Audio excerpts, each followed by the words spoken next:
Hoy vamos a terminar los ejemplos de los casos que ustedes se van a encontrar de regresión como profesionales de la biología.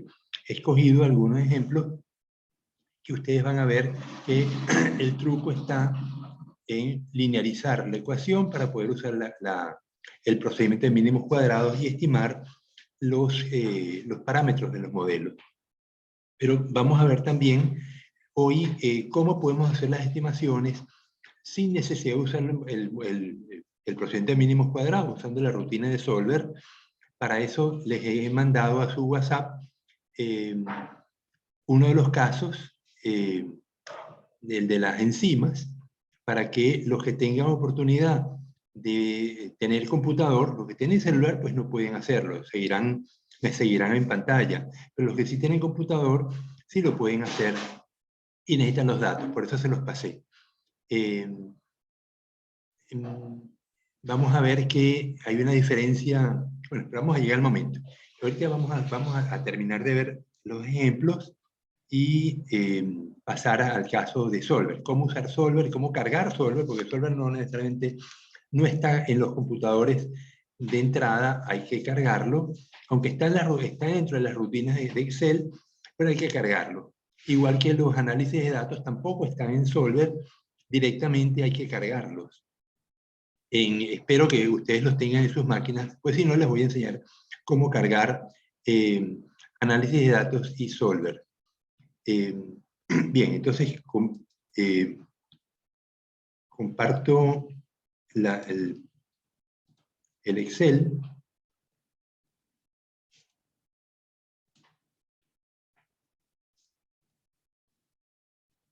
Dime, Carolina, si se ve. Buen día, biólogo. Sí, sí se ve. Ok, entonces... Bueno, se está cargando. Todavía sí. Bien, bueno, este es el caso más simple, ya lo hicimos. Es una relación morfométrica entre la talla y la longitud del húmero, pero en general las relaciones morfométricas siempre son lineales. Si ustedes toman un camarón y hacen la longitud total contra la longitud del caparazón, les va a dar esto. Si toman la longitud de la quela de un cangrejo contra el ancho del caparazón, o el ancho y largo de una ostra, les va a dar siempre longitudes lineales. También hemos hecho otolitos, el tamaño del otolito contra el tamaño del pez, y les va a dar también relaciones lineales. Entonces, estos son los casos más simples, ¿no?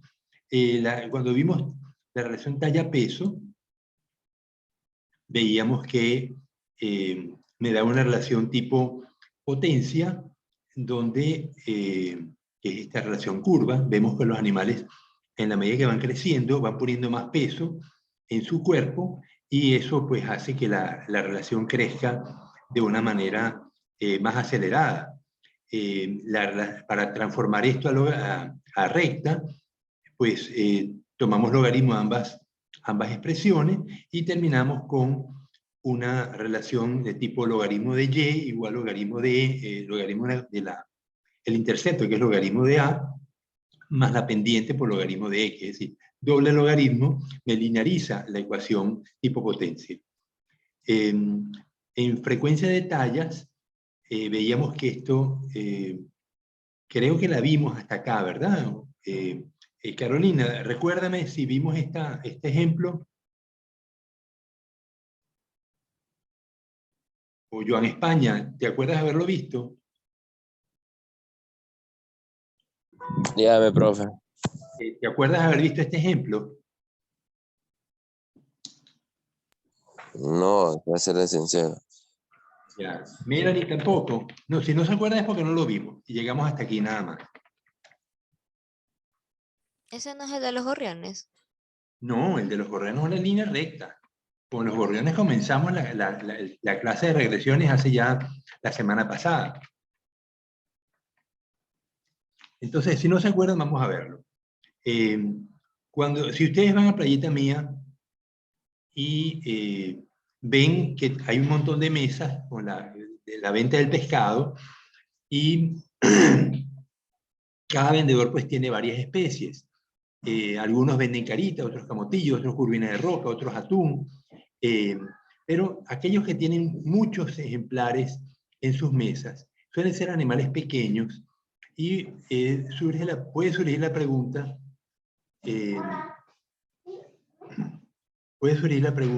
que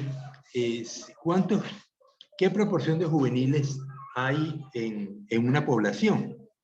¿Qué sucede, Carolina, cuando tú tienes una masa de peces que han sido sacados del mar y tienes un 50% de juveniles? ¿Te parece razonable que eso sea así? Pero no debe de ser como variado la masa de los peces. Normalmente, ¿qué se debe explotar en las poblaciones animales? ¿Animales que están maduros o animales juveniles? Maduro. Maduros, porque se han reproducido al menos una vez. Pues cuando tú tienes una población que alguien la ha pescado y tiene 50% juveniles, ya tienes una señal de alarma de que el número de juveniles en la muestra es demasiado alta. Y entonces, ¿qué deberíamos hacer, Carolina, cuando tenemos ese caso? ¿Qué le dirías a los pescadores?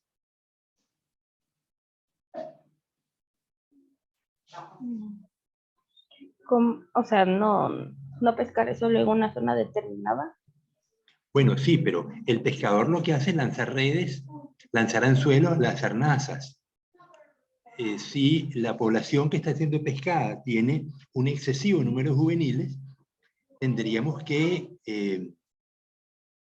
tomar medidas. Pero ¿cuál es la medida que tú como biólogo le recomendarías al ministerio que tomara? Obviamente al pescador indirectamente, pero ¿cuál es la medida que se debe tomar cuando un sistema de pesca tiene demasiados juveniles en las capturas?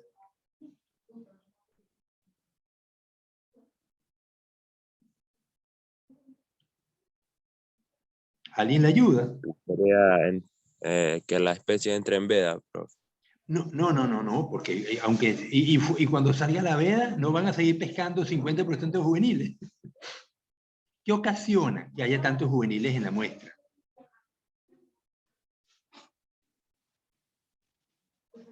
¿Qué le pasa a la red?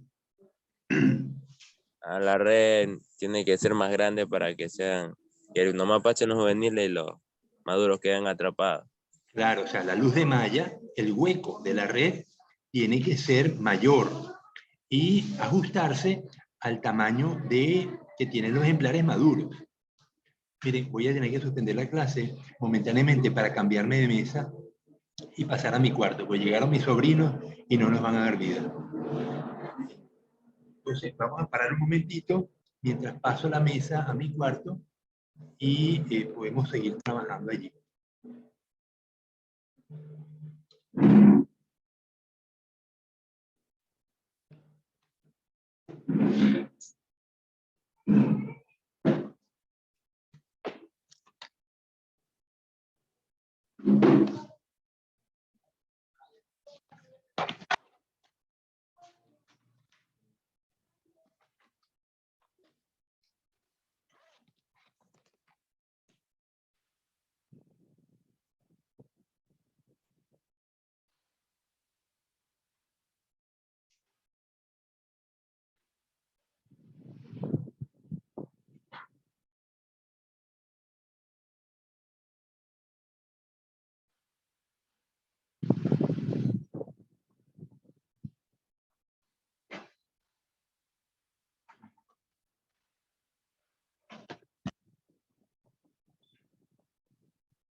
Ya, listo. Seguimos. Entonces, decíamos que el problema que tenemos cuando hay excesivos juveniles en una muestra de peces que fueron extraídos del mar es que la red está pescando de manera inadecuada. Entonces, ustedes decían que habría que adecuar el tamaño de la red, el hueco, la luz de malla de la red a la talla del animal que se debe capturar. Entonces, para saberlo, cuántos juveniles hay en una muestra, normalmente uno iría al... Podemos ir al Playita Mía, vemos una persona que esté vendiendo peces, pongamos que está vendiendo curvina de roca, y queremos saber cuáles son las tallas, ¿no? Entonces le pedimos que nos permita medirla, y vamos a ver este ejemplo. Aquí vemos que tenemos la longitud marcada en amarillo. Vemos las curvinas pueden llegar a tener 1,20 m de longitud y pesar 12 kilos. Entonces vemos acá las tallas 57, 62, 67, de 5 en 5, y esta es la talla media del intervalo. O sea que entre 55 y 60, la talla media es 57,5, y tenemos, bueno, aquí me faltaron, no, aquí serían 52,5 y aquí serían 47,5. ¿Ok? Entonces, ¿y cuáles son las mediciones? Bueno, aquí tengo frecuencia 0,5, esto me debe dar 1, sí, esto da 1. O sea, tengo de 100 animales que medí, 5 tenían esta talla, entre 45 y 50, 8 tenían esta talla, 18 tenían esta talla, 25, etcétera, ¿no?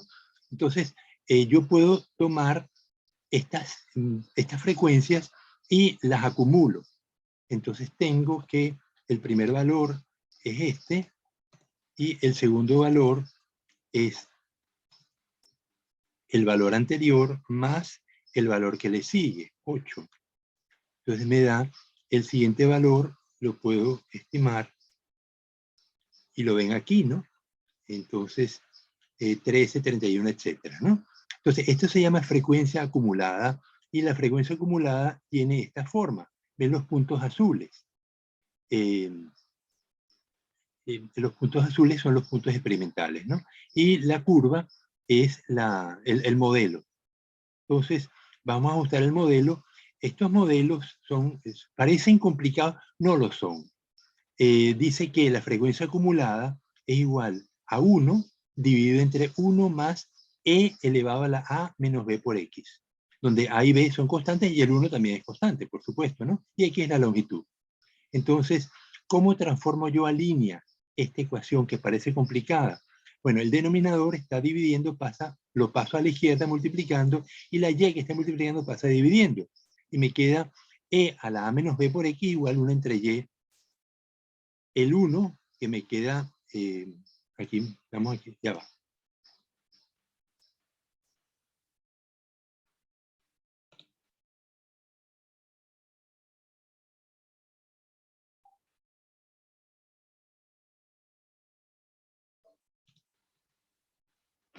Así como está, ¿no? O sea, 1 más e a la a menos b por x pasa aquí a la izquierda, y y que está multiplicando pasa dividiendo y queda 1 entre y. Este 1 sumando pasa restando, por eso se lo quito. Entonces me queda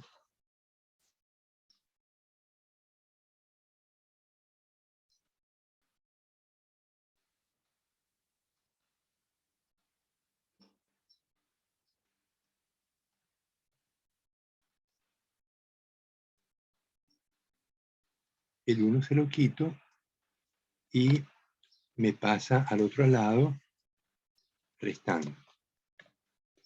Ok, luego aplico logaritmo neperiano a ambos lados, y como es la función, como son funciones inversas, el logaritmo neperiano de e a la a menos b por x queda a menos b por x igual logaritmo neperiano de 1 entre y menos 1.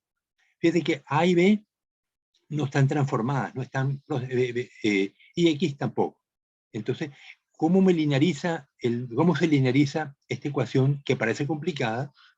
Tomando la X, la longitud, tranquila, sin hacerle nada, y calculando el logaritmo neperiano de 1 entre la proporción acumulada menos 1. Entonces, eso lo hacemos aquí de esta manera. Entonces, tengo que logaritmo neperiano igual logaritmo neperiano de 1 entre proporción acumulada, que es esto, menos 1.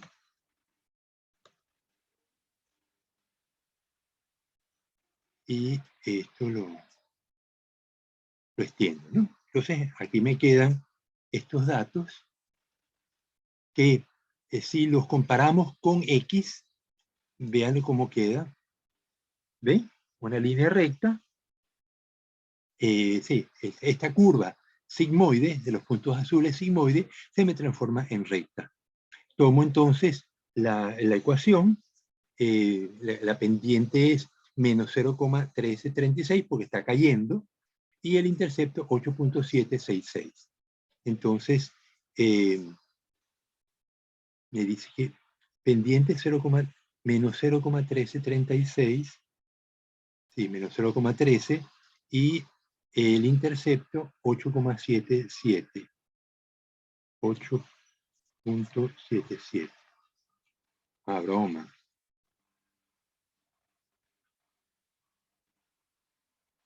.77 menos 0.336 y 8.77.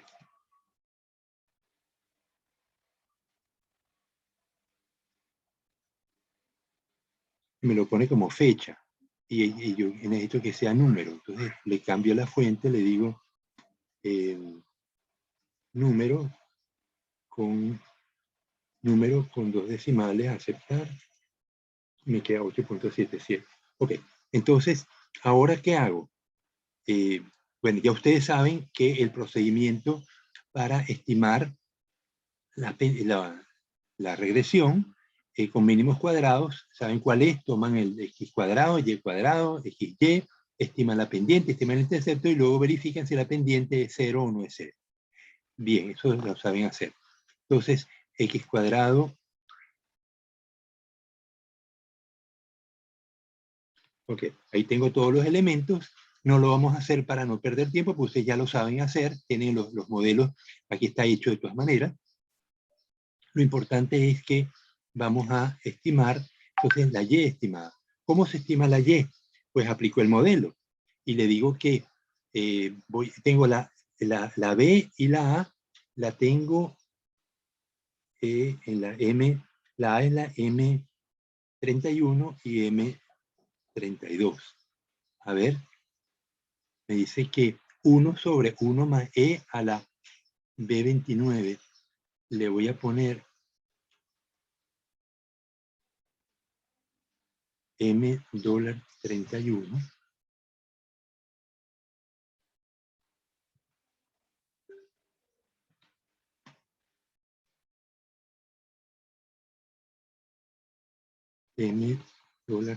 $31 más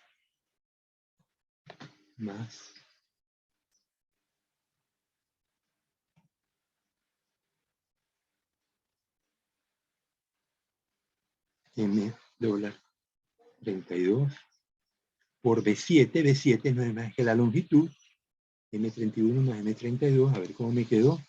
Ok, entonces ella debería ser 5. Fíjate, estamos comparando la frecuencia observada con la frecuencia acumulada estimada.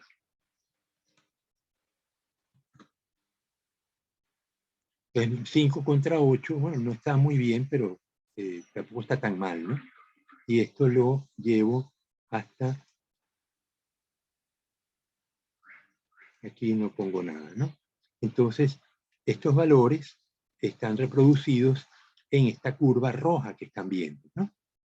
Entonces, ¿por qué para estimar la proporción de juveniles en una muestra debemos usar el modelo y no los puntos azules, porque los puntos azules responden a una muestra relativamente pequeña de 100 animales, mientras que el modelo compensa estas diferencias, estas separaciones que me dan de la curva. El punto azul del medio está muy separado de la curva y de alguna manera el modelo me compensa estas diferencias, ¿no?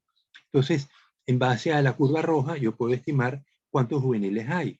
Si me dicen que el animal madura a los 60 centímetros de longitud total, yo subo acá y me dice que tengo 30% juveniles. Pero si madurara a los 50, apenas tendría unos 10% juveniles, que es una cifra relativamente aceptable. Pero, como decíamos, si teníamos en una muestra, tenemos 50% juveniles, evidentemente eso es una señal de alarma, ¿no? De que la pesquería está pescando una cantidad excesiva de juveniles. Y estos casos son cotidianos. En este momento, cuando hice una vez un ejercicio y le pedí a los estudiantes del curso que cada uno tomara una especie y fuera a la playita mía y midiera esa especie, encontramos en dorado que prácticamente no había juveniles en la muestra. En sardina redonda, en sardino sagax, había 60% de juveniles. En carita había unos 20% de juveniles. Es decir, que había especies muy afectadas por la captura, la red no era adecuada, había otras especies donde no había ningún problema, como en el caso del dorado, ¿no? Entonces, este sistema pues le indica fácilmente cuál es la proporción de juveniles que hay en una población de una manera rápida, ¿no? Entonces, otro caso que se usa esta curva sigmoide es la selectividad. Cuando uno tiene una red, pongamos que queremos capturar cangrejos en distintas profundidades, ¿no? Para los cangrejos se usan trampas, unas nazas que son como cajas, y la caja o la trampa está cubierta con una malla. La malla tiene una luz de malla determinada que la adecuó a la talla del cangrejo que quiero que escape, ¿no? Entonces, usualmente las curvas de selectividad son así, como esta curva que estamos viendo acá, la curva sigmoide, y yo pues trabajo con varias nazas, con varios tipos de luz de malla, y veo cuál es la que me da que el 50% de los animales que están capturados correspondan con la talla de madurez. Otro caso que se usa la curva sigmoide es para la talla de madurez del 50%. ¿Cómo se hace esa estimación? Pues uno toma una muestra de animales, vamos a los esteros. ¿Han visto los chinchorreros cómo operan en los esteros, Carolina? Cuando pasas por la avenida del Malecón, ¿no has visto que en la playa a veces hay dos grupos de personas jalando una cuerda? Grupos grandes, o sea, a lo mejor hay 20 personas, 10 en cada grupo jalando la cuerda y la red está en el agua, la traen hacia tierra. No, yo no he visto. Nicole, nadie de ustedes lo ha visto cuando los chinchorreros trabajan en los esteros. Sí, biólogo, yo sí he visto. Ok, entonces el barco sale, un barquito sale, le deja una punta de la red a la gente que está en la playa, sale, coloca la red en el agua y se devuelve y le entrega la otra punta al otro grupo de personas. La red tiene plomos en la red inferior y flotadores en la superior, y la red pues va arrastrando por el fondo. Entonces al final la red llega a tierra y separan la captura. Entonces estos chinchorreros operan en los esteros, también operan en crucita, en esmeraldas y seguramente en el oro o también en la península de Santa Elena. El área que cubren es relativamente pequeña, porque piensen, esa inmensidad de playa, apenas la red debe cubrir a lo mejor unos 20, 30 metros máximo de longitud entre cuerda y cuerda, ¿no? Entonces el impacto que causan es relativamente pequeño, a no ser que haya muchísimos chinchorreros, ¿no? Porque lo que van a ver que sale son muchos juveniles. Es una pesquería basada en juveniles que no debería existir, ya dijimos, los peces deben ser capturados cuando han madurado. Y en este caso, pues la mayoría no ha madurado. Pero por razones sociales, el gobierno lo sigue permitiendo. Sí les impuso una longitud de luz de malla mínima. Ellos antes tenían cualquier tipo de longitud de luz de malla, pero se los regularon y le pusieron una cantidad de tal manera que cierta cantidad de juveniles escaparan de la red. La luz de malla regulada se pone en el saco, en el centro de la red, que es donde se acumula la captura. Bien, entonces, supongamos que tomamos una especie, cualquiera de las que tienen los chinchorreros allí, y como capturan tantos animales, pues nos dan 200 animales de la misma especie. Tengo varios tesistas que han trabajado con los chinchorreros, algunos han trabajado con mojarras, otros han trabajado con múlidos, pero el caso es que es una pesquería muy diversa y queremos saber a qué talla madura una determinada especie. Entonces, agarramos los 200 animales, tienen que ser bastantes, porque ya van a ver por qué. Y tengo los tachos, ¿no? Tengo 11 tachos donde voy a colocar los animales. Y entonces voy a colocar los animales por talla. Entonces, entre 45 y 50 coloco en el tacho 1, entre 50 y 55 coloco en el tacho 2, entre 55 y 60 en el tacho 3, y así voy, ¿no? Hasta los animales más grandes que tienen 100 centímetros, ¿no? Que están en el tacho 11. Luego agarro un cuchillo afilado y voy abriendo animal por animal en cada tacho. Y veo cuál es el porcentaje de animales maduros que tengo en cada tacho. Entonces, en los primeros tachos no tengo ninguno. Son animales inmaduros, juveniles. En el tercer tacho me aparecen 5 animales y el N que tengo en el tacho, a lo mejor esto me va a dar 200, ¿no? Entonces aquí tengo 7, aquí tengo 9, aquí tengo 15,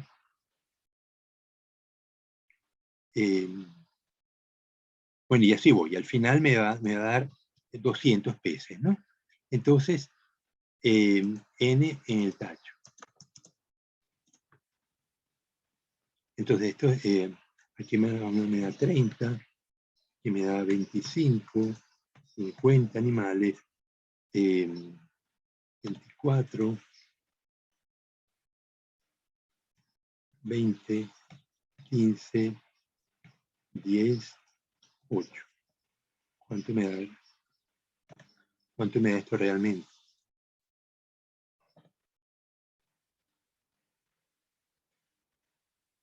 $213, bueno, no me peleé por tanto, ¿no?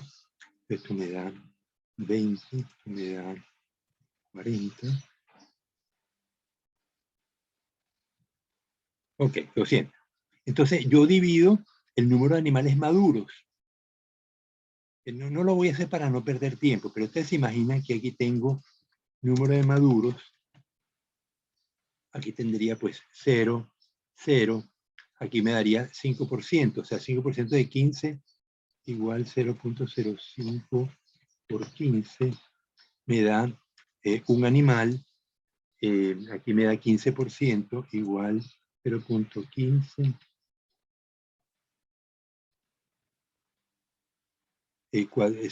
5 animalitos maduros. Aquí me da igual 0.25 por 20. 5 animales igual. Aquí me da 16 animales. Aquí me da 60 igual 0.6 por 24. 14 animalitos.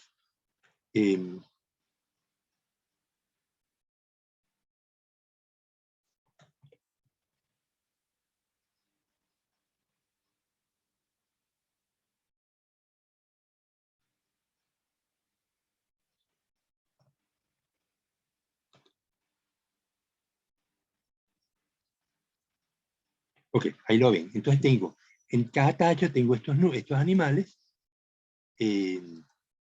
los abrí con un cuchillo uno por uno y me da, este es el número de maduros que tengo, ¿no? Entonces, fíjense que los animales en los tachos más grandes, casi todos están maduros. 9 de 10, 7 de 8, 12 de 15. Entonces, aquí tengo los porcentajes maduros y cuando grafico los porcentajes maduros contra tallas y lo que tengo en amarillo, miren lo que da. ¿Ven? La curva sigmoide de una vez. Aquí no tengo que sumar. Aquí lo que hace es que cada talla, en cada tacho me da un porcentaje y este es el valor, ¿no? Entonces, yo le ajusto el modelo a esta curva y leo cuál es la talla a la cual el 50% está maduro. Y me da que es aproximadamente unos 77 centímetros, ¿no? Ya lo hicimos en otra clase, así que por eso se queda 77. Bien, entonces, ¿se entendió el procedimiento? Piensen que el curso no solamente indica cómo tenemos que calcular la estadística, sino también los problemas que se le presentan al biólogo y cómo los debe resolver. Entonces vemos tres casos. La estimación del número de juveniles en una muestra de peces, la estimación de la talla adecuada para un arte de pesca, ya sea un arte, una red en malle, una nasa, también sirve para anzuelos. Y en este caso, cómo estimar la talla de madurez del 50% de una muestra de peces, ¿no? ¿Hay alguna duda sobre los procedimientos? Dime, Ricardo.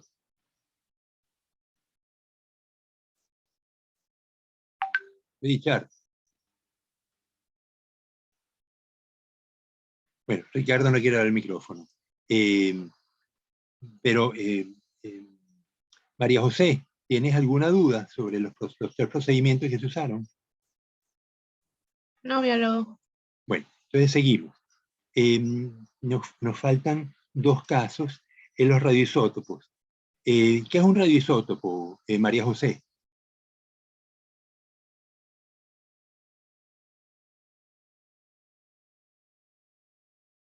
María José, abre el micrófono.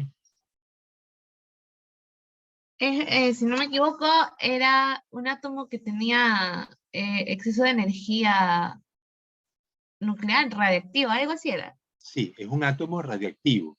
En el caso del agua, el caso del hidrógeno, perdón, tiene tres isótopos. El H1, que es hidrógeno, un protón, un neutrón. El H2, que es un protón, un neutrón y un electrón, que es deuterio. Y el H3, que es el tritio, un protón, dos neutrones y un electrón. Entonces, en el caso del tritio, es un átomo radioactivo. El carbono tiene tres isótopos, carbono 12, 13 y 14. El 12 tiene pues 12 protones, 12 neutrones. El 13 tiene 13 neutrones y 12 protones. Y el 14 tiene 14 neutrones y 12 protones. ¿Por qué el número de protones tiene que mantenerse? Porque es lo que indica el elemento. Lo que va a cambiar son los números de neutrones. Y cuando el número de neutrones son excesivos, el átomo es radioactivo y emite partículas. Puede ser partículas alfa, que son átomos de helio, sin electrón, es decir, dos protones, dos neutrones. Cuando el átomo de carbono 14 emite dos neutrones y dos protones, pues se transforma en carbono 10. Perdón, carbono 10 no, un elemento con número atómico 10, que no me acuerdo, creo que es el boro, pero se transforma en otra cosa, ¿no? Entonces, los átomos, los isótopos son elementos que tienen el mismo número de protones, pero cambia el número de neutrones. Y en algunos casos son radioactivos. El carbono 13 no es radioactivo, el carbono 14 sí. Al descomponerse se transforman en otra cosa. Y entonces, ¿cómo estimamos la curva de descomposición de un radioisótopo? Lo vemos en los puntos azules que ven acá. Es decir, a medida que va pasando el tiempo, va cayendo. ¿Para qué se usan los radioisótopos, Carolina?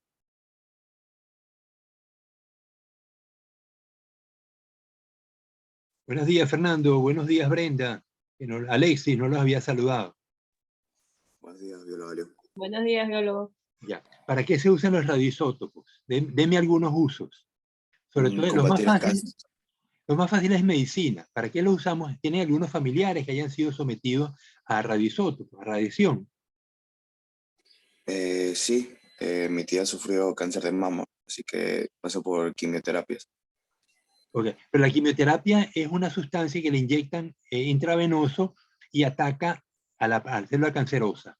Pero los radioisótopos se aplican con radiación. Se coloca al paciente frente a la bomba de cobalto. Cobalto 60 es un elemento radioactivo y irradian con radiación gamma. La célula cancerosa es sensible a la radiación gamma y las otras células no sé hasta qué punto son sensibles o no, pero el hecho es que las radiaciones atacan la célula cancerosa. Entonces eso es un tipo de uso, el cobalto 60 para destruir células cancerosas. ¿Hay algún familiar que haya sido sometido a la prueba de yodo radioactivo? En ningún caso. Bueno, cuando el endocrinólogo quiere verificar si la tiroides está funcionando bien, inyecta en la sangre yodo radioactivo. El yodo se va a fijar en la tiroides porque la tiroides es el órgano que convierte la tirosina, un aminoácido, en tiroxina, con X, que es una hormona. Y esa hormona es la tirosina con yodo. Entonces, si la tiroides no acumula el yodo adecuadamente, la persona empieza a padecer de déficit de tiroxina y tiene pues trastornos. Un trastorno que ustedes pueden haber visto cuando ven gente muy gorda, gente obesa, usualmente es producto de la falta de producción de tiroxina, se llama hipotiroidismo, y cuando ven gente extremadamente flaca, es hipertiroidismo. La cantidad de hormona producida es excesiva, ¿no? Entonces, una prueba para verificar cómo funciona la tiroides es inyectando yodo radioactivo y viendo con un contador Geiger que nos colocan en el cuello cómo va acumulándose el yodo progresivamente. El yodo tiene una vida útil de 12 días. Es decir, aquí en el ejemplo les he puesto que esta sustancia que comienza en 11 y el 50% estaría en 5.5. Me daría casi 55 días. Así que la vida media de esta sustancia, que es ejemplo que puse, es de 55 días. O sea, cada 55 días la sustancia cae a la mitad. Fíjense que el 55 cae al 50%, a los 110 cae a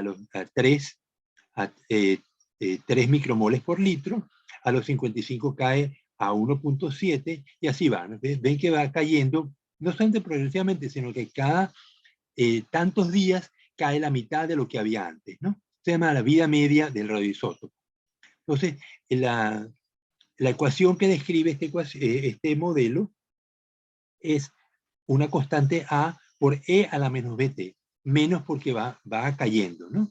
Para transformarla a lineal, aplicamos logaritmo a ambos extremos y me da logaritmo de Y igual logaritmo de A más logaritmo de E a la B por T, y al final la ecuación lineal es logaritmo de Y igual logaritmo de A más B por T. Es decir, que el tiempo no lo transformo, sino que transformo la concentración. Entonces, esto lo vemos aquí. Yo tengo la X es tiempo en días, la Y es concentración del radioisótopo.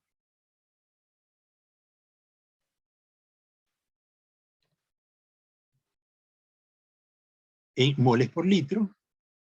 Y aplico logaritmo neperiano a la concentración y me da pues, comienzo con 10 y termino con una cantidad muy pequeña, 0,2 a los 300 días. Entonces voy a graficar tiempo contra el logaritmo de la concentración y vean la regresión que me da. Es una línea recta, pues bastante buena, ¿no? De la cual leo menos 0,0126, pues la pendiente es negativa, multiplicado por el tiempo, más 2.4177. Entonces el modelo que queremos construir será... ok, pero el problema es que la pendiente 2.4177 está transformada a logaritmo. Entonces tendría que la pendiente sería, el intercepto. La pendiente es igual a 0.0126 menos 0.0126 y el intercepto es 2.4177. 2.4177.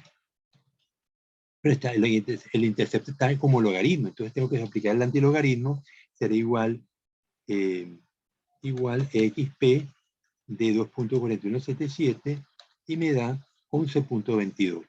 Entonces el modelo es concentración Y igual a 11.22 multiplicado por E a la menos 0.0126 por el tiempo. Listo, ese es mi modelo. Entonces, ¿en qué consiste el problema? En estimar los parámetros del modelo, más nada, ¿no? Y el procedimiento, pues una vez que lo tenemos calculado, la linearización, pues aplico x cuadrado, y cuadrado, xy, y la y estimada, pues simplemente aplico el modelo con los parámetros que acabamos de estimar, y vemos que los puntos, la línea roja, pues se ajusta muy bien a los puntos. Los datos son inventados, por eso es que se ajusta tan bien, ¿no? Pero diríamos que si fuera yodo, en lugar de tiempo en día sería horas, porque a las 12 horas el yodo radioactivo desaparece, ¿no? Justamente por eso es que aplican yodo, pueden aplicar yodo porque tiene una vida media muy, muy corta. A los pocos días el yodo prácticamente va a desaparecer de la sangre del paciente, ¿no? Bien, ¿alguna duda con este modelo?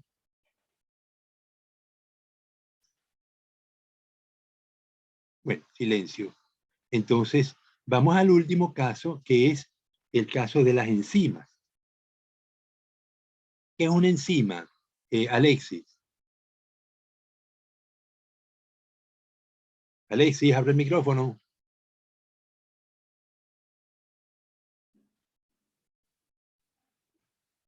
Bueno, Alexis no nos quiere ayudar. Vamos a ver. Jennifer, ayúdame con eso. ¿Qué es para ti una enzima?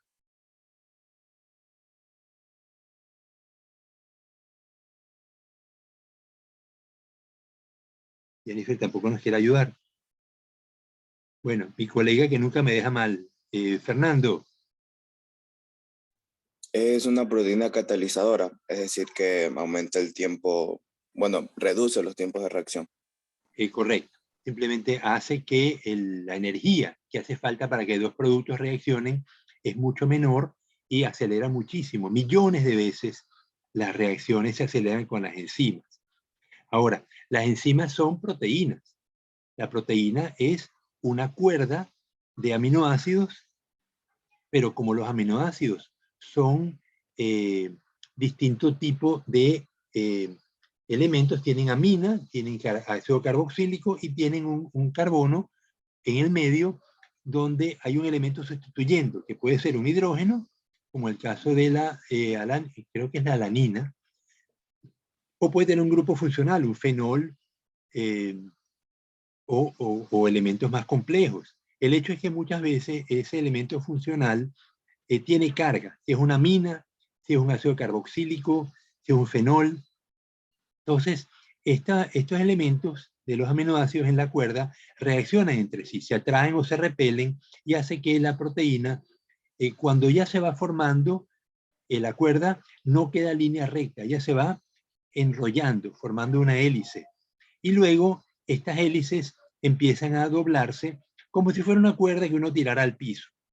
Van a ver que la cuerda se retuerce, en algunos sitios está próxima a enlaces tipo puente de hidrógeno, porque se atraen los elementos entre sí, y en otros casos se repelen.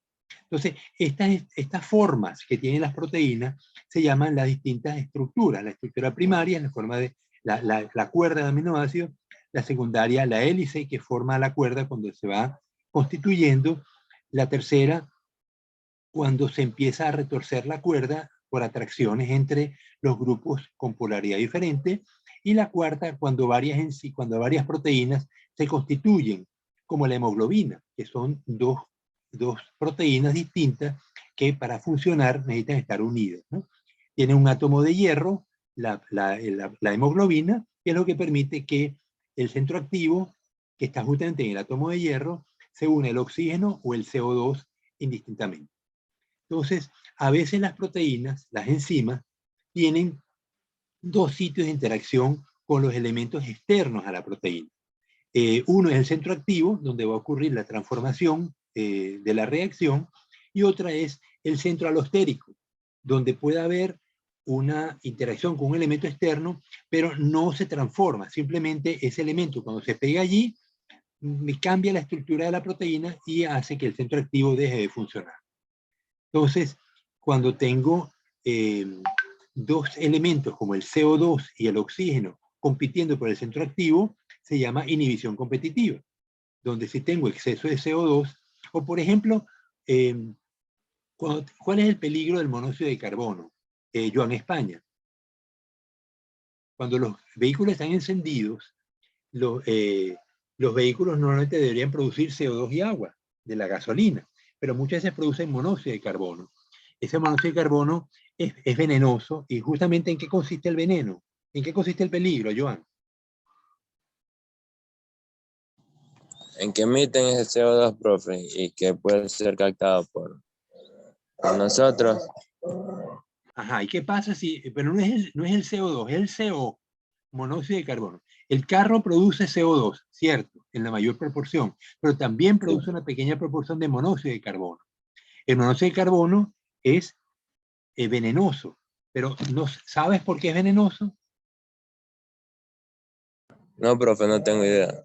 Okay. Porque compite con el oxígeno por el centro activo de la hemoglobina. Y lo malo es que se pega allí y no se despega. Entonces, una persona expuesta al monóxido de carbono puede envenenarse, puede asfixiarse, porque la hemoglobina se une al monóxido de carbono de manera permanente y ya no tiene suficiente hemoglobina para transportar oxígeno al cerebro y puede morir por muerte celular de las células cerebrales. Entonces, eso se llama inhibición competitiva porque el monóxido de carbono compite por el centro activo con el oxígeno. Inhibición no competitiva. Cuando tú tienes cualquier reacción bioquímica, pongamos que la producción de tiroxina, yo tengo la reacción es tirosina, aminoácido, más yodo, me da tiroxina hormona. Hay una hormona, hay una enzima que me cataliza esa reacción que pega el yodo a la tirosina para convertirla en tiroxina hormona. Entonces, cuando yo tengo que hay exceso de tiroxina porque la glándula tiroides está produciéndola, pero ya no hay necesidad. Acuérdense que las hormonas del cuerpo se producen en función de respuestas a un órgano superior. Aunque es muy chiquito, se llama la hipófisis. La hipófisis está en el sitio más protegido del cerebro, está debajo de la silla turca, encima de la nariz.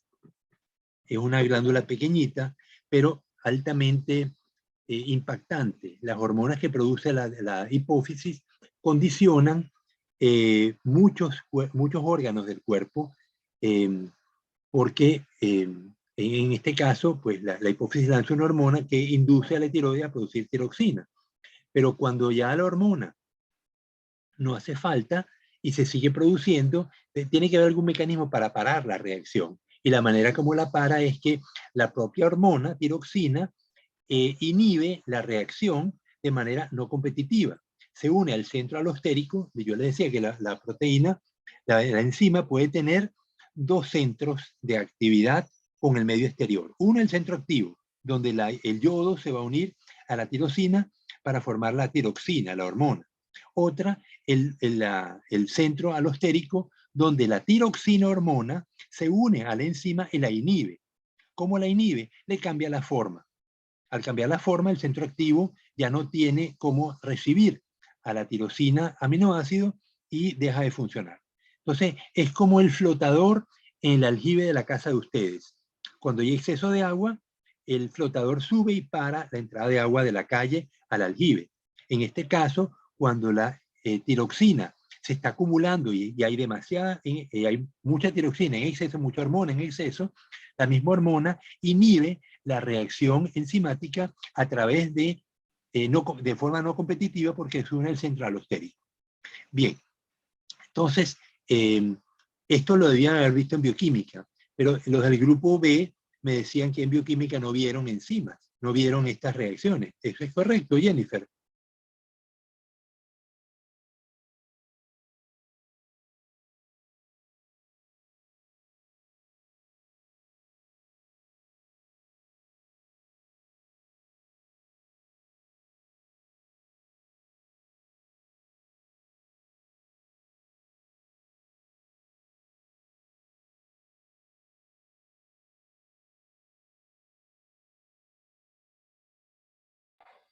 Viola está muteado, tiene el micrófono silenciado. Ya. Gracias, Fernando. Entonces, a ver, María José está presente. Ariana Álava. Jennifer Bravo. Joan España está. Sí, biólogo, solo que mi Zoom se está Presente, quedando buenos días. pegado. Ya, ok. ¿Quién me habló fue Dayana o fue Ariana? Jennifer Bravo. Jennifer Bravo, ok. Brenda García. Adriana Ibarra. Sí, biólogo, sí estoy presente, García Brenda. García Brenda, ok. Buen día, presente. Ibarra está también, Adriana, ¿no? Ok, Fernando está. Melanie Martínez. Presente. Ajá. Christopher Mera. Melanie Moncayo. Kelvin Alexis. Presente, biólogo, buenos días. Ya. Denise Pinela. Carolina del Rocío sí está, ¿no? Presente. Sí. Exxon Salazar. Ricardo Santana. Nicole Suárez. Creo que sí está, ¿no? Buen día, biólogo presente. Kenny Valverde. María Fernanda Zambrano. Un ratito. Un rato. María Fernanda Zambrano y Melanie Zambrano. Biólogo, Ajá, en el chat Ricardo Santana escribió que está presente. Parece que tiene problemas el micrófono. el chat. Vamos a ver. Abro el chat. Me dice, biólogo presente, Ricardo Santana. Ok, es el único que escribió.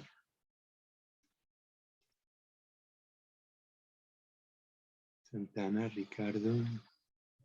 Bien. ¿Hay alguien más que no haya, que esté presente y no haya nombrado? Bien, guardo y seguimos.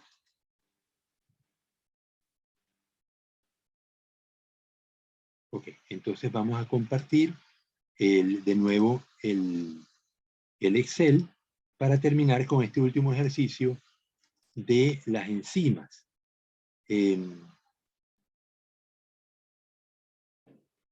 La reacción que vemos aquí con la línea roja, la línea rosada, perdón, ven que es sustrato, concentración de sustrato contra velocidad de reacción.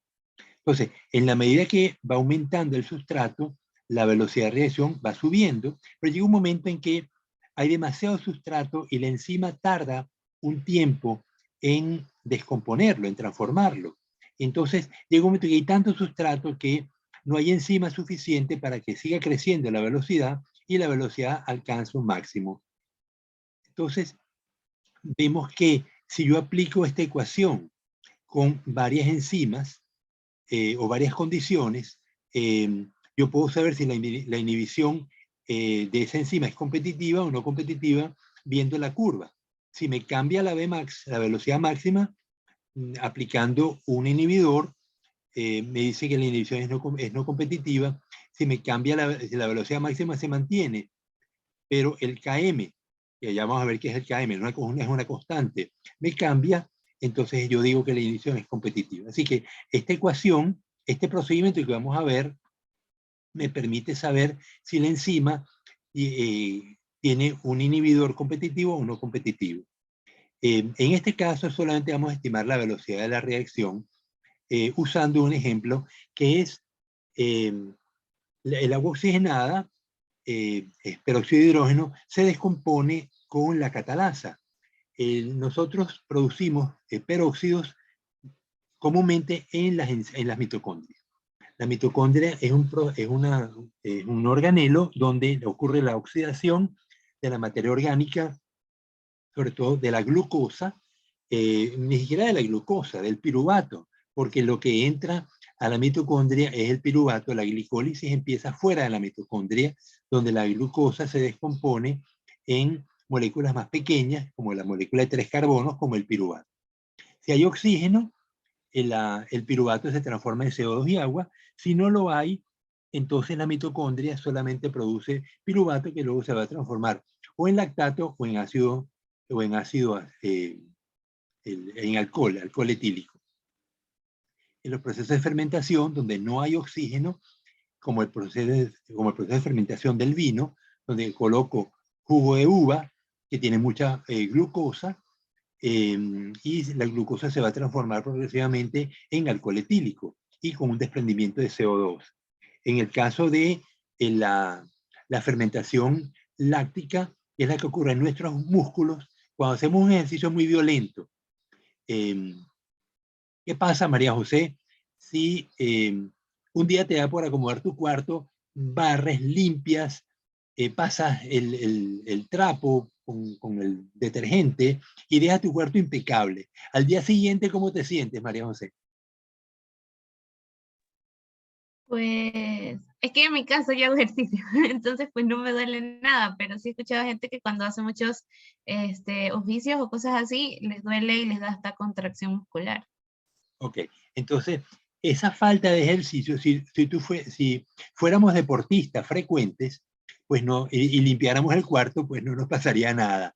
Pero muchas veces no tenemos los músculos acondicionados al ejercicio intenso, y el primer día que vamos al gimnasio, o el día que limpiamos el cuarto, o el día que empezamos a correr, al día siguiente nos va a doler mucho los músculos, porque ese ejercicio violento condujo a que no había suficiente oxígeno en el músculo para descomponer toda la glucosa en CO2 y agua, y se formó lactato.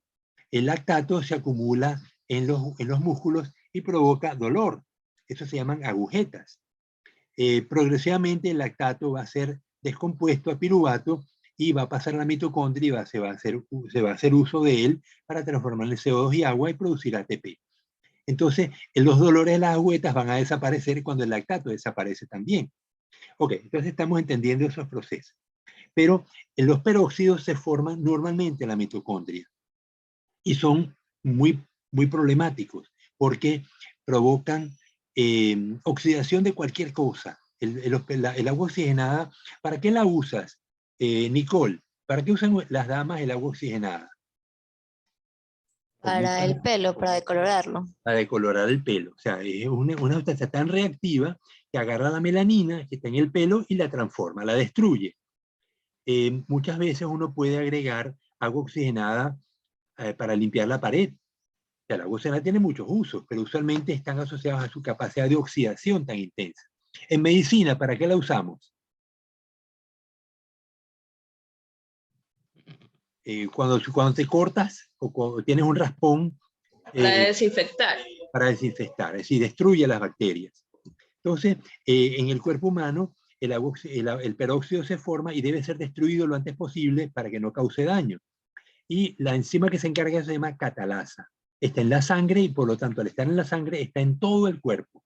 Todas las células que nos rodean a nuestro cuerpo tienen su medio intersticial conectado con la sangre, tienen catalasa en su alrededor, justamente para prevenir que el peróxido vaya a persistir en el tiempo. ¿No?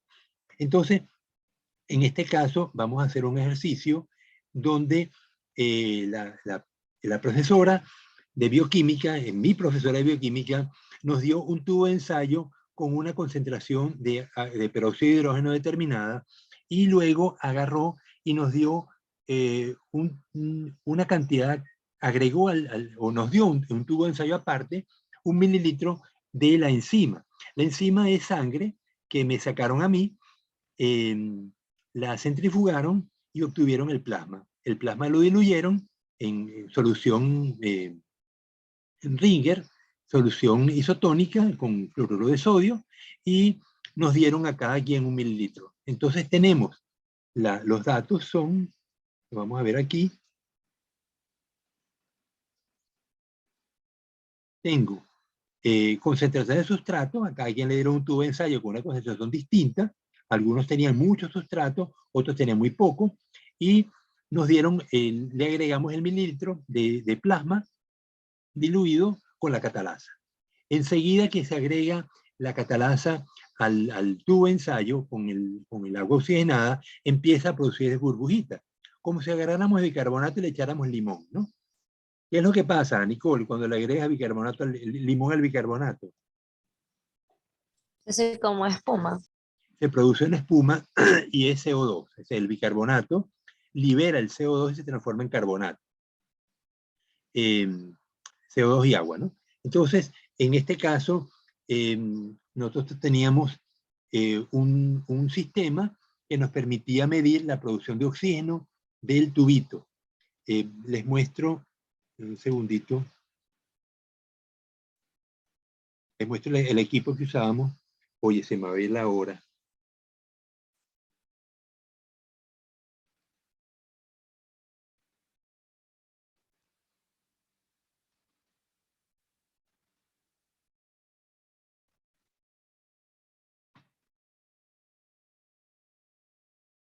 Bueno, lo que no veamos esta tarde, claro, es que ustedes están horas atrasados con respecto al grupo B, y por más que trato de acelerar, pues no me da chance. Que claro, ustedes pierden clase porque como ven clase los viernes, muchos viernes no hay clase, entonces se van atrasando. Bien, entonces vamos a...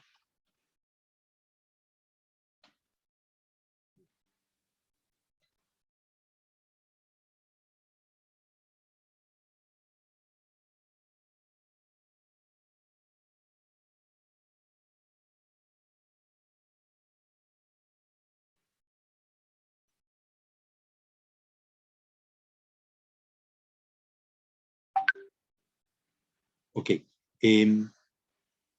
vamos a dejar de compartir para pasar a ver este dibujito que es muy feo, pero por lo menos explica qué fue lo que pasó. Entonces, vemos aquí a la izquierda el tubo de ensayo con el líquido, con el peróxido de hidrógeno y la enzima, la catalasa, y unas burbujitas que se van desprendiendo. Aquí tengo un tapón y tengo un tubo. Esta línea es un tubo realmente, ¿no? El tubo sale del tubo de ensayo, el tubito chiquito, y cae dentro de otro tubo con agua. Este es un recipiente, bien mal dibujado, por cierto, con un tubo de ensayo lleno de agua e invertido. Entonces, fíjense que cuando las burbujitas van saliendo, se conducen por el tubo este y caen aquí, y estas burbujitas que van subiendo me desplazan el agua. Entonces yo puedo tener una regla y un cronómetro, o con un celular, voy midiendo el tiempo y veo con qué velocidad va disminuyendo el agua acá. Cuanto más peróxido de hidrógeno tenga, pues mayor velocidad va a adquirir, pero llega un momento en que la cantidad de peróxido de hidrógeno es tan grande que la velocidad de acumulación ya es máxima o muy cercana a la máxima, y no es tan alta, ¿no? Como cuando el peróxido de hidrógeno está en menor concentración. ¿Se entiende este procedimiento, este tubito? Dime, Nicole. Sí. Ok, entonces lo quito y me voy de nuevo al Excel.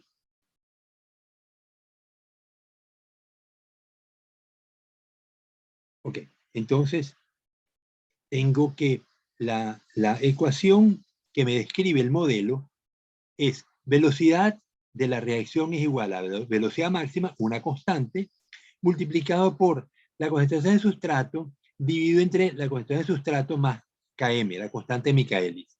Entonces, esta es una ecuación que tiene dos constantes y dos variables. La velocidad de reacción, que es la variable dependiente, y la concentración de sustrato, que es la variable independiente. La enzima no forma parte de la ecuación porque la enzima interviene solamente acelerando o retardando la reacción, pero no forma parte, la enzima está afuera, la enzima no forma parte de este negocio, ¿no? Entonces, esta reacción se puede linearizar no usando logaritmos, sino invirtiéndola. Vamos a tomar 1 sobre velocidad igual a 1 sobre sustrato por, bueno, sustrato, que aquí lo hice de una vez y yo quería haberlo hecho por pasos. Vamos a ver si lo tengo en otra parte.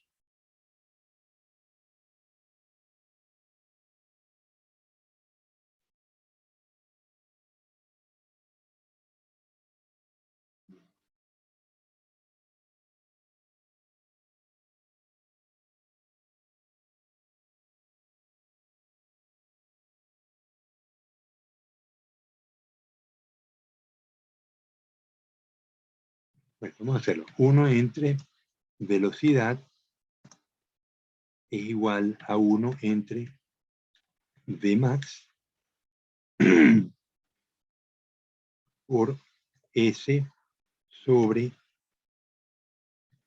S más KM. Ok, entonces lo que hice fue invertir. Ahora, S más KM está en el denominador, sube y me queda 1 sobre velocidad es igual a 1 sobre velocidad máxima multiplicado por S más KM sobre S. Esto es igual 1 sobre Tm más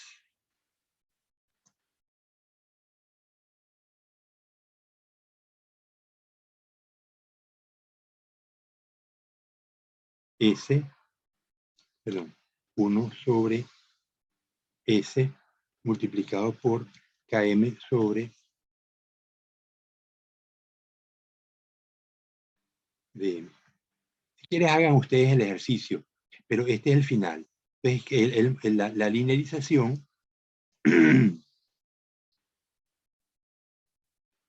modelo linearizado es 1 entre velocidad es igual a 1 entre velocidad máxima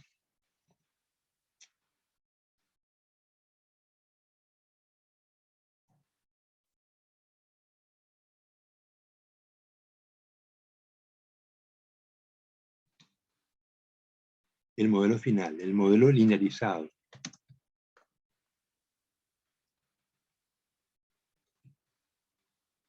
Uno entre velocidad es igual a 1 entre Vm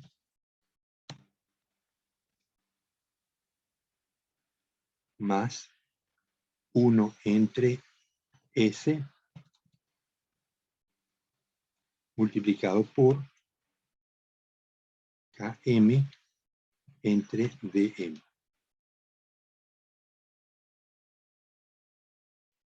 Entonces, fíjense que basta con invertir la velocidad e invertir la concentración de sustrato para tener entonces Km por Dm, que es la pendiente, y 1 sobre Dm, que es el intercepto. Entonces, yo tengo las curvas, las ven aquí. Ven los puntos azules, ignoren los puntos rojos, como la ecuación, la velocidad va creciendo a medida que la concentración de sustrato va aumentando, y llega un momento en que se estabiliza y trata de alcanzar la velocidad máxima, que está en 10, ¿no? Entonces, esta curva la van a ver que se lineariza muy bien aquí. ¿Ok? Entonces vemos que tenemos que la pendiente es 0,0459 y el intercepto es 0,0953. Entonces, eso lo anotamos. Tenemos que la pendiente es igual 0,0459 y el intercepto es 0,0953. Pero la pendiente es Km entre Dm. Y esto es 1 entre Dm. Por lo tanto, Dm será igual a 1 entre 0,093, 1 entre 0,09353, 10.49, y Km, la de espejo, será 0,0459 por Dm, ¿no? Igual este valor que acabamos de estimar multiplicado por la pendiente y me da 0.48. Vamos a quitarle decimales. Ok, entonces el modelo final dice que la velocidad de la reacción es igual a la velocidad máxima 10.49 multiplicado por la concentración de sustrato dividido entre concentración de sustrato más 0.482. Y ese es el modelo que nos piden que obtengamos con los parámetros estimados, ¿no? Ahora, yo les pedía que cuando ustedes oferten un parámetro o un promedio, deben dar un estimador de la variabilidad. Cuando vemos el promedio de notas de ustedes, debemos dar también la desviación estándar. En este caso, el 10.49 y el 0.482 tienen un error, y ese error debemos reportarlo. Ahora, ¿cómo estimarlo? Cuando yo hago esta misma ecuación, esta recta, que aquí Excel me la hizo, yo quiero que me diga cuáles son los errores. Entonces vemos que el intercepto 0,0953 tiene un error típico, 0,30 y un 5. ¿Es distinto de 0? Sí, el estadístico usted me lo compara con 0 y me dice que es 170, que es una probabilidad de 3 por 10 a la menos 20, y tiene un intervalo de confianza. El 0,095 está entre 0,094 y 0,9697.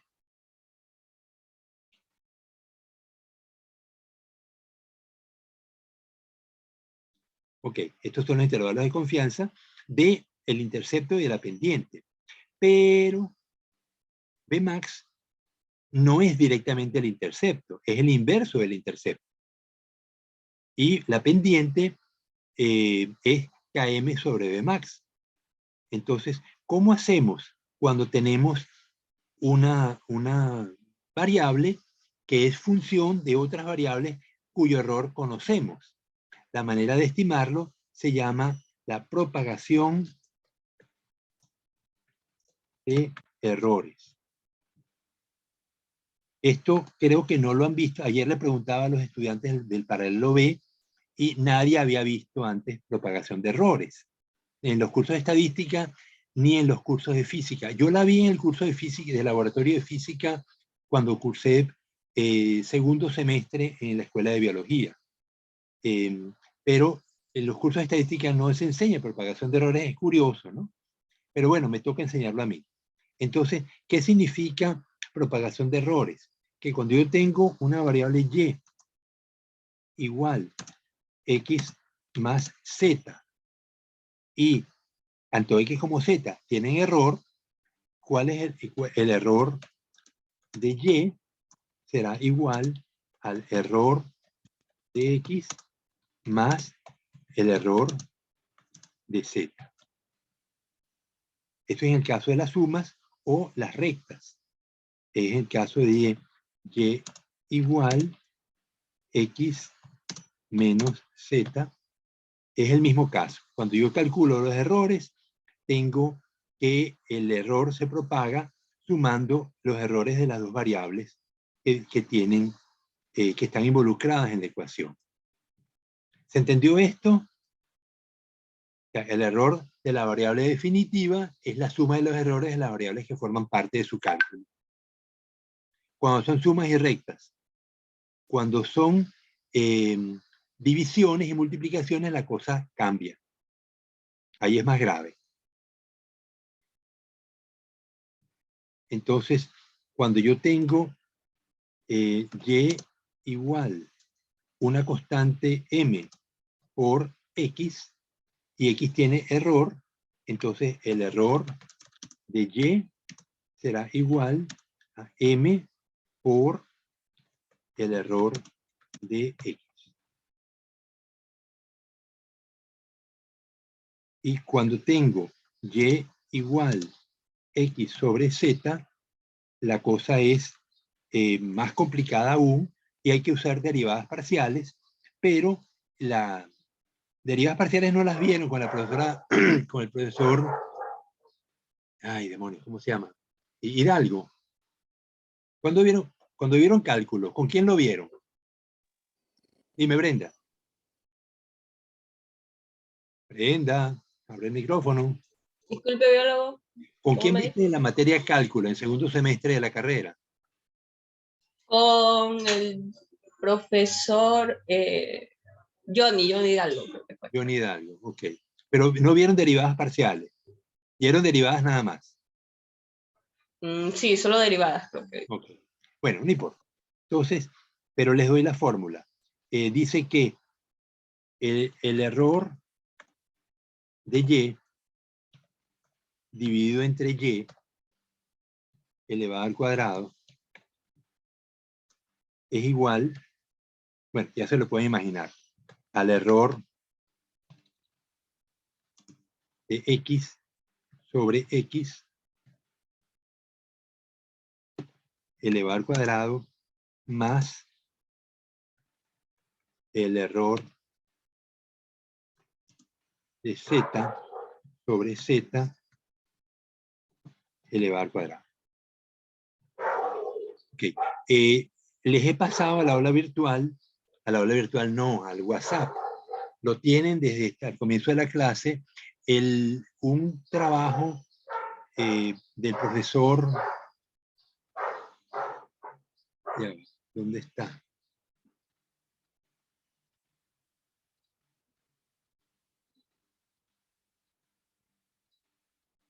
No me lo muestro. Durazo. Durazo, exactamente, Durazo. Es un profesor de la Universidad Autónoma de Baja California. Bastante bien hecho. Y ahí les explica las razones del cálculo de errores. Pero básicamente lo más importante son estos tres, ¿no? Entonces, en el caso, bueno, aquí despejo el error de y será igual a y que multiplica a la raíz de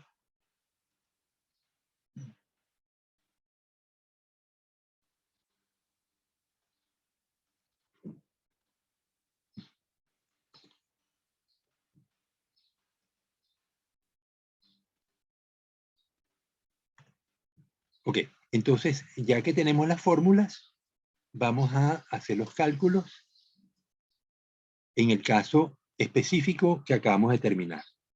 Entonces, yo tengo que Bmax es 10.48, pero Bmax es 1 entre el intercepto. Y del intercepto del Excel me da el error.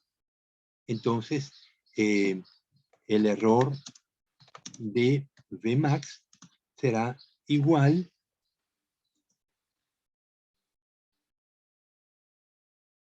a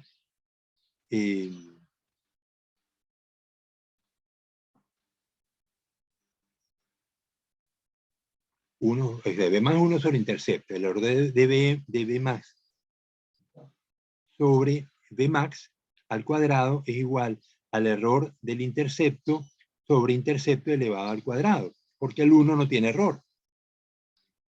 ¿Me siguen?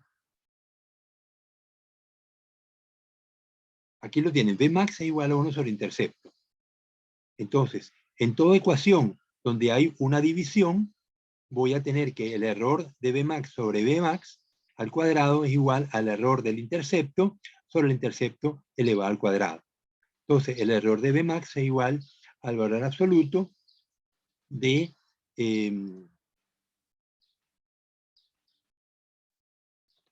Bmax multiplicado por la raíz del error, vamos a hacerlo directo, ¿no?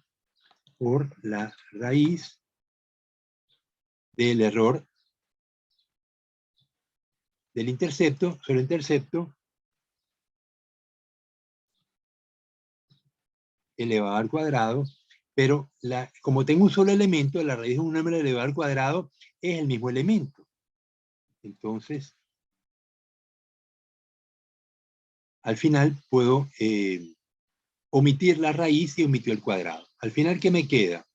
Que tengo que el error de Bmax es igual a Bmax 737, es 10.48, multiplicado por el error del intercepto, 0,00, vamos a hacerlo directamente, igual 10.48 multiplicado por el error del intercepto 0.00056 y dividido entre el valor del intercepto 0.000 0.9534.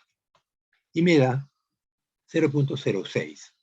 Entonces, esto significa que el error de BM es, bueno, ya está aquí, 0.06, y BM sería 10.488 más menos 0.062, que es el error típico, ¿no? Estos son errores, como estamos basando en el error típico, aquí también Bmax será el error típico.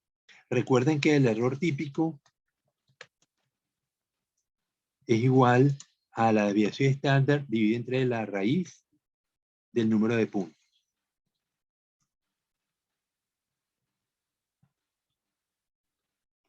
Entonces, yo tengo error típico. Si yo quisiera poner más o menos desviación estándar, tendría que estimar la desviación estándar, multiplicando el error típico por por la raíz de n. ¿Cuántos puntos tenemos?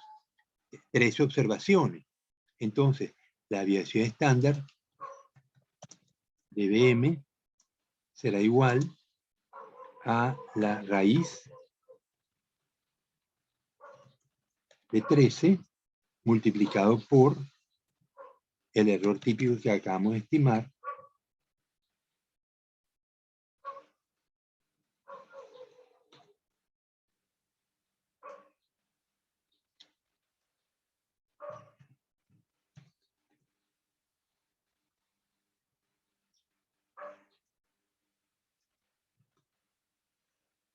.22. Entonces, yo puedo expresar Bmax como 10.488 más menos 0.062 como error típico, o 10.488 más menos 0.22, que es la desviación estándar.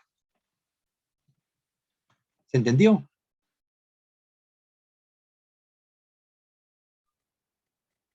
Yo sé que esto no lo habían visto nunca, pero es necesario que lo conozcan.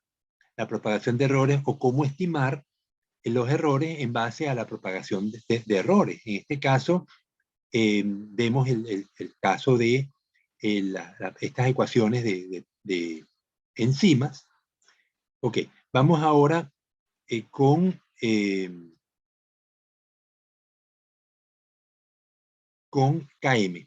Km, la constante de Michaelis, nos dio 0,48 y es igual a Km sobre M es igual a la pendiente por dm. Entonces tendríamos que el error de Km sobre Km al cuadrado es igual al error de la pendiente sobre la pendiente al cuadrado más el error de velocidad máxima sobre la velocidad máxima al cuadrado. Entonces, esto significa que el error de Km es igual a Km multiplicado por la raíz de este mamotreto que está aquí,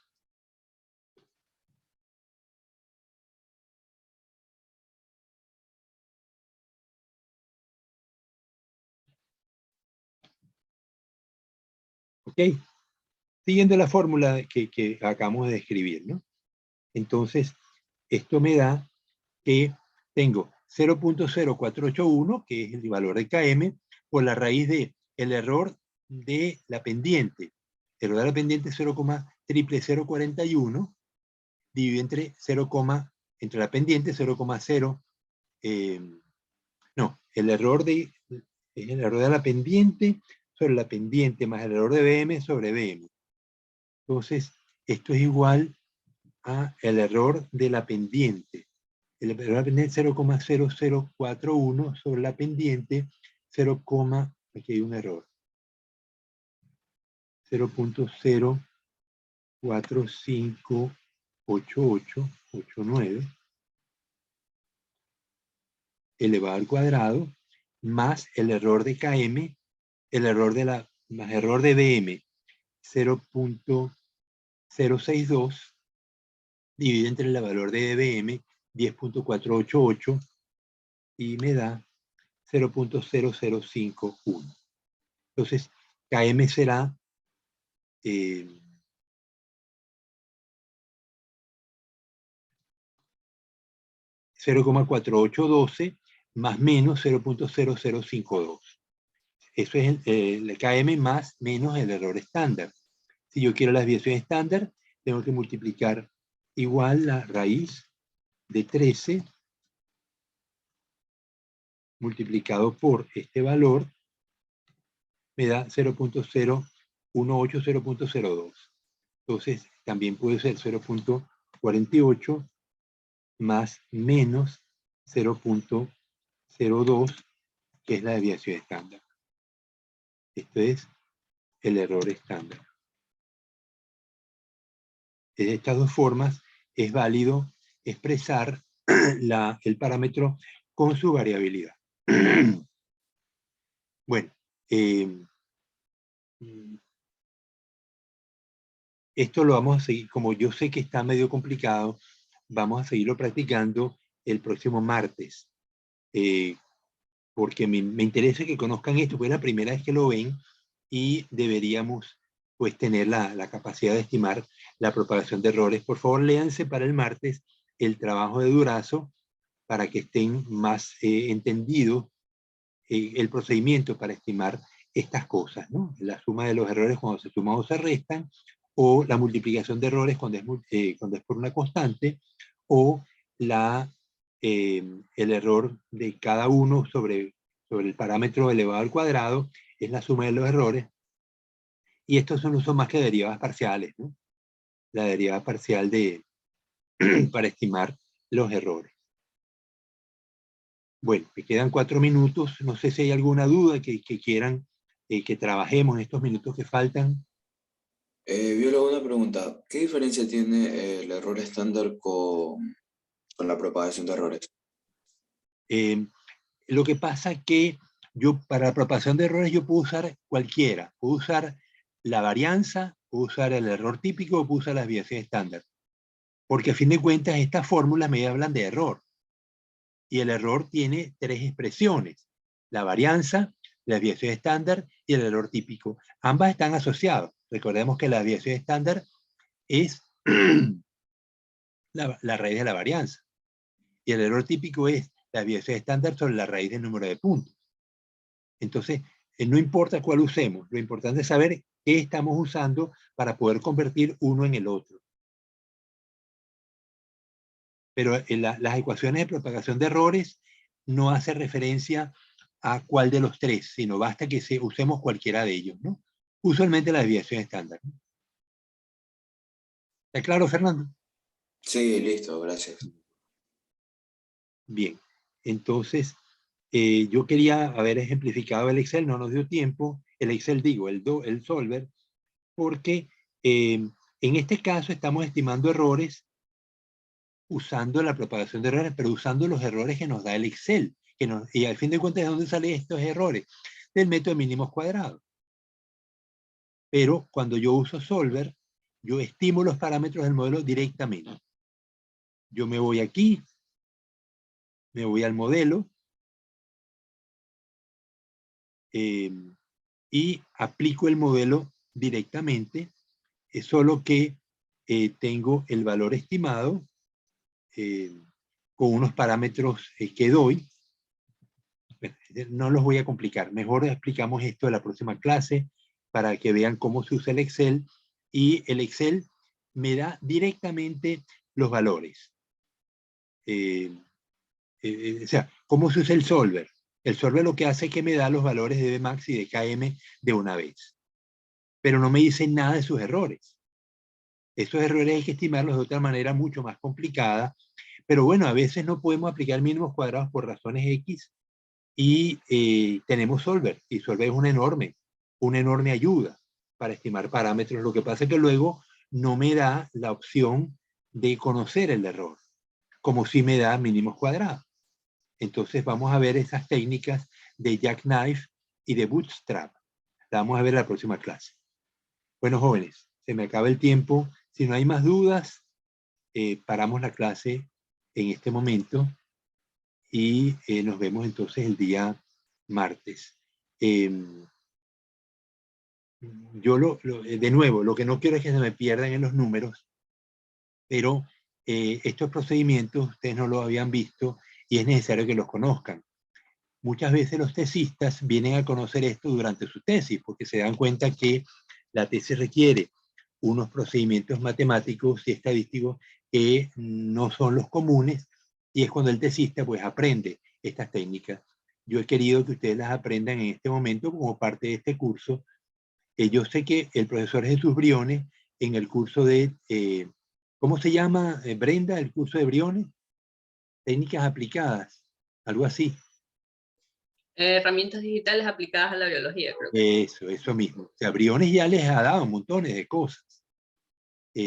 Pues yo las complemento y espero pues que ustedes ya el próximo semestre pues sean unos expertos en estas cosas y se sientan cómodos con los cálculos. O sea, que no se asusten. Cuando van a diseñar un experimento, ya saben qué tipo de método de prueba estadística usar, y luego que hacen la prueba estadística, saben cómo comparar las pruebas, cómo usar las pruebas a posteriori, y en este caso, que estamos viendo regresiones, cómo estimar los errores y las pendientes. Bueno, jóvenes, ya se me acaba el tiempo, así que nos vemos el día martes. Chao. Despídense. Chao, chao, biólogo.